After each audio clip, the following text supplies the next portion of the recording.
What's an Excel filter? And why would I want to use one?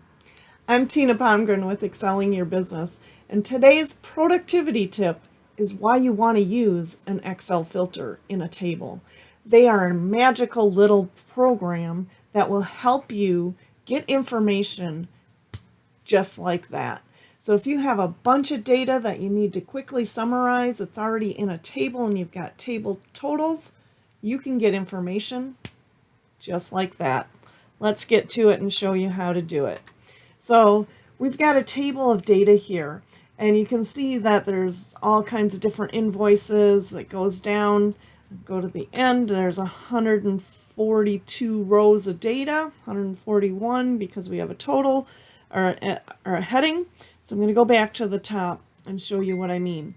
So when you create a table in Excel, and the reason I know I have a table created is because I have a table design tab up here. If I click off of that table, that tab goes away. So on that table design tab, you're going to see a total row, and you're going to want to make sure you check that and use totals within Excel. So when you come down here on that total row, when it comes in, you can create which one you want. So I'm going to do a sum. I'm going to also add over here, I'm going to add a count just so you can see really easily how different things change. So I've got counts here, and these are all sums. And the difference between using that and just the sum function is that you're going to see really quickly when I do this. So I'm going to come in and I'm going to click select all. I'm going to type in FR because I know I have some under there.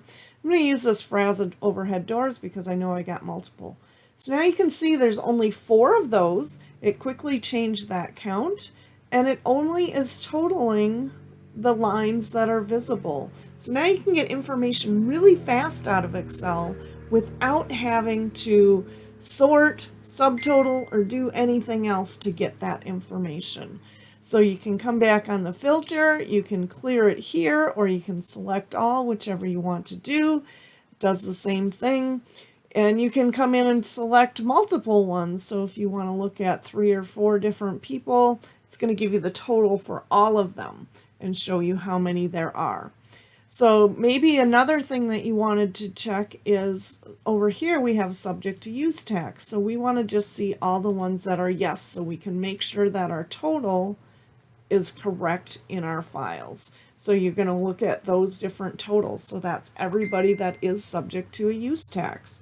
So there's different things that you can do with this. And the really cool part is that right now this is in order by invoice, but I might want it by customer order and invoice number. So the other thing that I can do is on the Home tab, let's come over to Sort and Filter and go to a Custom Sort. And I can sort by, click on it and go to Customer and add a level and then say by invoice number. So now when I look at it, it's no longer in invoice number, but it's in customer number and then invoice number for each of those customers. So you can see each one climbs up. So that's how to use a filter and some of the sorting techniques within Excel. So I'm Tina Palmgren. I would love it if you found this information helpful, if you would share this video. If you're watching on YouTube, to follow my channel, like the video, and if to get more notifications, click the little bell, and next time I do a video, it will pop up on your thing. So Tina Palmgren with Excelling Your Business, and this is why you want to use a filter in Excel. Have a great day.